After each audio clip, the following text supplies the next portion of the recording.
मित्रों, आज हम आपको नवरात्रि व्रत की तीसरी पावन कथा सुनाने जा रहे हैं, जिसे अगर कोई भी व्यक्ति सच्चे मन से शुरू से लेकर अंत तक एक बार पूरा सुन लेता है, तो वह कभी भी गरीब नहीं रहता। किंतु उससे पहले अगर आपने अभी तक हमारे चैनल को सब्सक्राइब नहीं किया है, तो चैनल को सब्सक्राइब करें और कमेंट बॉक्स में जय मां भवानी जय माता दी लिखना ना भूलें। मित्रों, आप सभी का ज्यादा समय नष्ट न करते हुए नवरात्रि की इस पावन कथा को शुरू करते हैं। एक बार की बात है, देवर्षि नारद जी ब्रह्मा जी के पास गए और ऐसे अकारण ही आदि शक्ति माता दुर्गा के द्वारा किए गए आख्यान को ब्रह्मा जी से सुनाने को कहने लगे।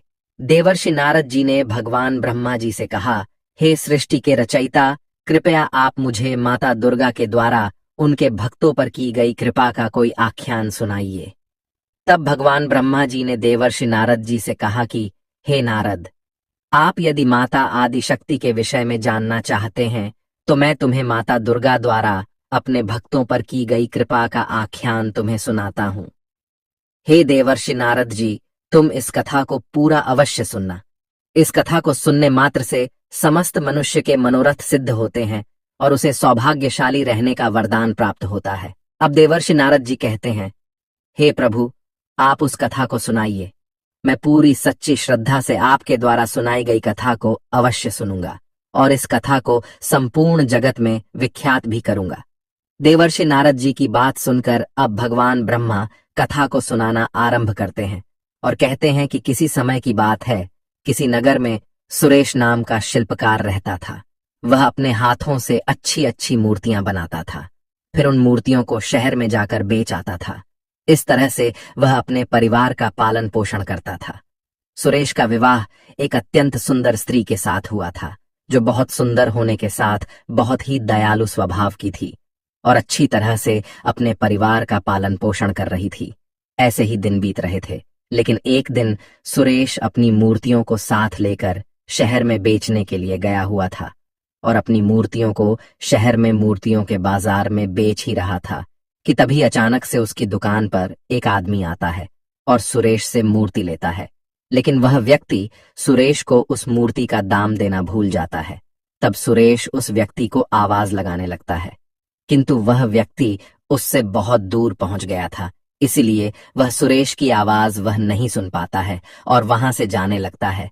तब सुरेश उससे अपनी मूर्ति का दाम लेने के उस व्यक्ति के पीछे भागने लगता है कि तभी अचानक से सुरेश के पीछे से आ रही एक बैलगाड़ी उसके ऊपर चढ़ जाती है, जिससे उसे बहुत सी चोटें आती हैं और उसकी जान बच जाती है। लेकिन उस हादसे में सुरेश का दाहिना हाथ काटना पड़ जाता है, क्योंकि उसका दाहिना हाथ बिल्कुल खराब हो गया था। सुरेश एक शिल्पकार था और वह अपने हाथों से मूर्तियां बनाता था। उसके बाद उन मूर्तियों को शहर में ले जाकर बेचा करता था, जिससे उसके परिवार का अच्छी तरह से गुजर बसर हो जाता था। लेकिन उस हादसे में सुरेश दाहिना हाथ कट जाने के कारण उसका जीवन बड़ा ही कष्टमय हो गया था। इस बात को लेकर सुरेश की पत्नी भी बहुत ही दुखी रहने लगी थी। सुरेश और उसकी पत्नी मां दुर्गा की प्रतिदिन पूजा अर्चना किया करती थी। उस दिन भी वे दोनों मां दुर्गा की पूजा कर रहे थे। तब सुरेश की पत्नी उससे कहती है, हे मां दुर्गा, हमारे साथ ऐसा क्यों हो गया? हमने ऐसा कौन सा पाप किया है जिसकी आपने हमें इतनी बड़ी सजा दी है? अब हमारा घर कैसे चलेगा? और अब हमें घर चलाने के लिए प्रतिदिन कर्ज लेना पड़ रहा है, तब भी हमारा घर ठीक से नहीं चल पा रहा है। हे मां, वह कर्ज हम कैसे चुका पाएंगे? इस बात को लेकर मैं दिन रात बहुत ही चिंतित रहती हूँ और आज से कुछ ही दिनों बाद नवरात्रि भी आ रही है। सब कुछ कैसे होगा? अपनी पत्नी की इन बातों को सुनकर सुरेश अपनी पत्नी से कहता है, हे प्रिय, तुम ज्यादा चिंता न करो, कोई न कोई रास्ता अवश्य ही मिल जाएगा। मेरा दाहिना हाथ कट गया है तो क्या हुआ? भगवान ने मनुष्य को दो हाथ इसलिए ही दिए हैं कि जब कभी मनुष्य के एक हाथ को कुछ हो जाए तो वह अपने दूसरे हाथ से कार्यों को कर सके। इसलिए मैं अपने एक हाथ से ही मूर्तियां बनाऊंगा, फिर उन मूर्तियों को शहर ले जाकर बेचूंगा। तब सुरेश की पत्नी अपने पति से कहती है, हे स्वामी, आप ये कैसी बात कर रहे हैं? आपको पता है ना कि अब आपका दाहिना हाथ नहीं बचा है, इसलिए आप बाएं हाथ से कैसे मूर्तियां बना पाएंगे? फिर सुरेश अपनी पत्नी से कहता है, हे प्रिय, वह सब देवी माँ देख लेंगी, और वैसे भी नवरात्रि का महापर्व आने वाला है, इसलिए कई सारे लोग मेरे पास देवी माँ की मूर्तियां बनवाने के लिए आएंगे। लेकिन अगर मैं ऐसे ही घर में बैठकर अपना हाथ कट जाने का शोक मनाता रहा तो मैं कुछ नहीं कर पाऊंगा, और मैं अपने परिवार का पालन पोषण भी नहीं कर पाऊंगा, जिसके लिए मुझे दुकान पर जाना ही पड़ेगा। अपनी पत्नी से इतना कहकर बड़े ही आत्मविश्वास के साथ सुरेश अपनी दुकान पर चला जाता है, और अपनी दुकान पर पहुंचकर वह अपने मन में सोचने लगता है कि आज से ही मुझे वापस अपना काम शुरू कर देना पड़ेगा, क्योंकि नवरात्रि आने में ज्यादा दिन नहीं बचे हैं। इसलिए मैं अगर एक भी मूर्ति नहीं बना पाया तो मुझे और मेरी पत्नी को भूखा ही रहना पड़ेगा। लेकिन अगर मैंने किसी भी तरह से एक मूर्ति बना ली तो उसे बेचने पर कुछ तो धन मिल ही जाएगा, जिससे मेरे परिवार का पालन पोषण हो जाएगा। अपने मन में इतना सोचकर सुरेश मूर्ति बनाने लगता है, लेकिन उसका दाहिना हाथ कट जाने के कारण उसे मूर्ति बनाने में बहुत ही परेशानी हो रही थी, क्योंकि एक हाथ से मूर्ति बनाना बहुत ही कठिन काम होता है। इसलिए सुरेश मूर्ति को बार बार बनाता और वह मूर्ति बार बार बिगड़ जाती थी, लेकिन वह मूर्ति अच्छी नहीं बन पाती थी। सुरेश प्रतिदिन अपनी दुकान पर पहुंचकर अपने एक हाथ से मूर्ति बनाने का प्रयास करता रहता है, और धीरे धीरे उसकी मूर्तियां भी बनने लगती हैं, लेकिन एक हाथ से मूर्ति बनाने के कारण उसे थोड़ी देर लग जाती है। उस मूर्तियां को बनाने के बाद सुरेश अपने घर वापस चला जाता है। तब उसकी पत्नी उससे कहती है, हे नाथ, क्या हुआ देवी? माँ की मूर्तियां अभी तक तैयार नहीं हुई।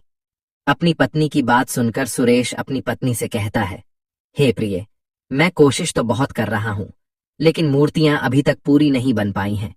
तब सुरेश की पत्नी उससे कहती है, आप देख लीजिए, आज शाम तक का ही समय है। अगर पूरी मूर्तियां बन जाएंगी तो सही है, नहीं तो हमें काफी देर हो जाएगी, क्योंकि सभी लोगों ने नवरात्रि के लिए मूर्तियां खरीद ली हैं। फिर सुरेश अपनी पत्नी से कहता है, देखते हैं, भाग्यवान देवी माँ तो है ही। उसके बाद सुरेश अपने मन में एक आश लेकर अपनी दुकान की ओर निकल जाता है और देवी माँ की अधूरी मूर्तियों को पूरा करने में लग जाता है। सुरेश को उन मूर्तियों को बनाते हुए सुबह से शाम हो जाती है, और उसकी मूर्ति भी अब बनकर तैयार हो जाती है। तब सुरेश अपने मन में सोचते हुए कहता है, हे देवी माँ, अब मूर्ति बनकर तैयार हो गई है। अब मैं इन मूर्तियों को बाजार में ले जाकर बेच देता हूँ, जिससे मुझे कुछ धन मिल जाएगा, तो मेरे घर की थोड़ी बहुत स्थिति सुधर जाए। अभी सुरेश अपने मन में यह सोच ही रहा था कि तभी अचानक से उसकी दुकान पर एक छोटी सी लड़की आ जाती है, और वह छोटी बच्ची सुरेश से कहती है, सुनिए, क्या आप मुझे एक देवी माँ की मूर्ति दे सकते हैं? क्योंकि मैं चाहता हूं कि इस नवरात्रि देवी माँ की स्थापना करूंगी। इसलिए अगर आप मुझे एक देवी माँ की मूर्ति दे देंगे तो आपका मेरे ऊपर बड़ा उपकार हो जाएगा। उस छोटी लड़की की बात सुनकर सुरेश उस छोटी सी लड़की से कहता है, हे पुत्री, यह मूर्ति बेचने के लिए है, इसलिए मैं आपको यह मूर्ति ऐसे नहीं दे सकता हूँ। तब वह छोटी लड़की सुरेश से कहती है, मैं आपसे निवेदन करती हूँ कि आप कृपया करके मुझे यह मूर्ति दे दें, और मेरे पास धन भी नहीं है, लेकिन मैं इस बार माता की स्थापना करना चाहती हूँ।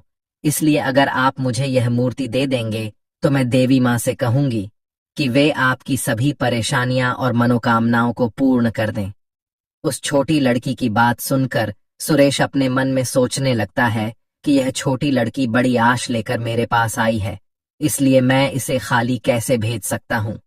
लेकिन अगर मैं यह मूर्ति इस लड़की को मुफ्त में दे दूंगा तो मेरे घर का गुजर बसर करने में बड़ी ही कठिनाई आ जाएगी, किंतु मैं इस लड़की को ऐसे निराश भी नहीं कर सकता हूँ, क्योंकि यह भी तो देवी माँ का ही रूप है। इसलिए छोड़ो, मेरी परेशानियां तो देवी माँ दूर कर ही देंगी। मैं इस लड़की को यह मूर्ति दे देता हूँ। अपने मन में इतना सोचकर सुरेश उस छोटी लड़की से कहता है, ये लो पुत्री, तुम ही यह मूर्ति रख लो, मैं बेचने के लिए दूसरी बना लूंगा। फिर सुरेश उस छोटी लड़की को वह मूर्ति दे देता है। सुरेश उस छोटी लड़की के हाथ में जैसे ही देवी माँ की मूर्ति रखता है, वैसे ही वह छोटी लड़की अपना रूप बदल लेती है और साक्षात देवी माँ के रूप में आ जाती है। सुरेश साक्षात देवी माँ को अपने सामने देखकर बड़े ही आश्चर्य में पड़ जाता है। फिर वह तुरंत ही देवी माँ के चरणों में गिर जाता है और माँ दुर्गा से कहता है, हे माँ, आज आपके दर्शन पाकर मेरा पूरा जीवन सफल हो गया है और आपने इस तुच्छ मनुष्य को दर्शन देकर मेरा जीवन सफल कर दिया है।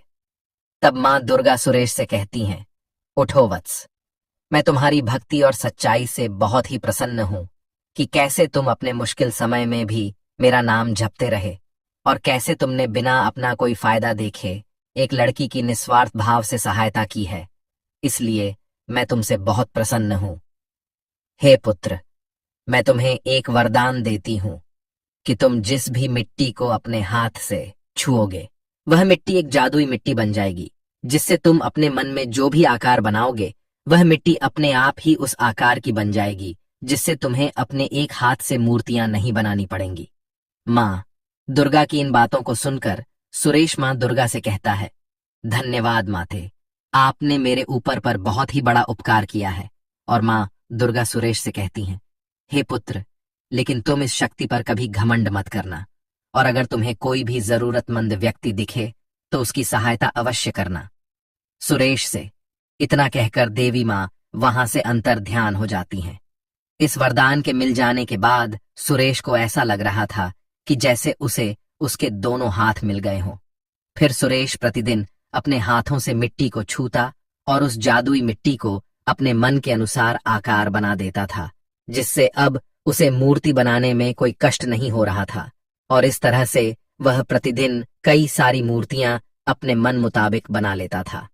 उसके उन मूर्तियों को बाजार में बेच आता था और उसकी बनाई मूर्तियां बहुत ही सुंदर और आकर्षक होती थी।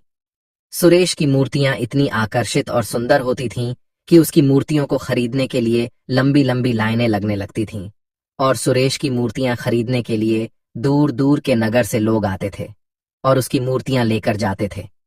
ऐसे ही दिन गुजर रहे थे। फिर देखते ही देखते देवी माँ के वरदान से सुरेश के दिन सुधर जाते हैं। उसके सारे कर्जे भी खत्म हो जाते हैं और अब सुरेश की पत्नी भी प्रसन्न रहने लगी थी। अब सुरेश को किसी भी चीज की कोई कमी नहीं थी, क्योंकि अब उसके पास वह सब कुछ था जिसकी उसे कभी जरूरत पड़ती थी। सुरेश प्रतिदिन अपने मन से सोच सोच कर जादुई मिट्टी से मूर्तियां बना लेता था। उसके बाद उन मूर्तियों को शहर में बेच आता था। ऐसे ही दिन बीत रहे थे और सुरेश धीरे धीरे धनवान होता जा रहा था। लेकिन एक दिन की बात है, सुरेश अपनी दुकान में मूर्ति बना रहा था कि तभी अचानक से उसकी दुकान पर एक व्यक्ति आ जाता है और सुरेश से कहता है, सुरेश जी, क्या आप मेरी एक सहायता करेंगे? उस व्यक्ति की बात सुनकर सुरेश उससे कहता है, जी बताइए, मैं आपकी किस प्रकार से सहायता कर सकता हूँ। तब वह व्यक्ति सुरेश से कहता है कि मैंने लोगों से आपके बारे में सुना है कि आपके पास एक चमत्कारी शक्ति है जिससे आप अपने मन में जो भी सोचते हैं उसकी मूर्ति अपने आप बन ही जाती है। फिर सुरेश उस व्यक्ति से कहता है, जी हाँ, वो तो है, आपने सत्य कहा। तब वह व्यक्ति सुरेश से कहता है, क्या आप मुझे वह चमत्कारी शक्ति दे सकते हैं? देखिए, मना मत कीजिएगा, क्योंकि मेरी माँ का कुछ ही दिनों पहले देहांत हो गया था और मैं अपनी माँ से बहुत प्रेम करता था। लेकिन मेरे पास मेरी माँ की कोई भी तस्वीर नहीं है, लेकिन मेरी माँ सिर्फ मेरे मन में है। इसीलिए अगर आप मुझे वह शक्ति दे दें तो मैं अपने मन से सोचकर अपनी माँ की एक मूर्ति बना सकता हूँ, जिसे मैं सदैव अपने पास रखूंगा। लेकिन देखिए, मना मत कीजिएगा, मेरे पास सिर्फ यही एक रास्ता है। उस व्यक्ति की बात सुनकर सुरेश अपने मन में सोचने लगता है कि क्या मुझे अपनी शक्तियां इस अजनबी व्यक्ति पर भरोसा करके इसे दे देनी चाहिए।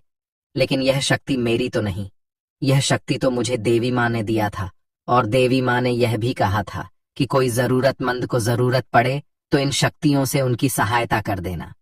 इसलिए मुझे यह शक्तियां इसे दे देनी चाहिए, जिससे इसकी यह मनोकामना पूरी हो जाए।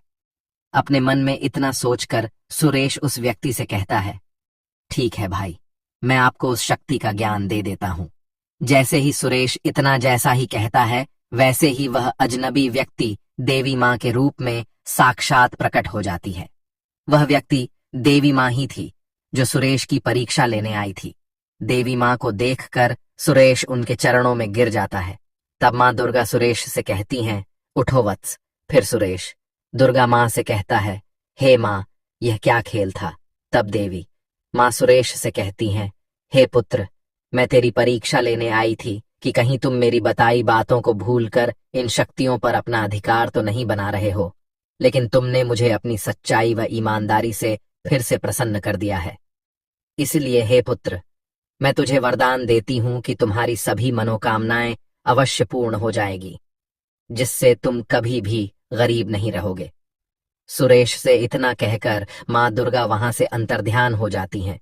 फिर सुरेश अपनी पत्नी के साथ सुखपूर्वक से अपने जीवन का निर्वहन करने लगता है।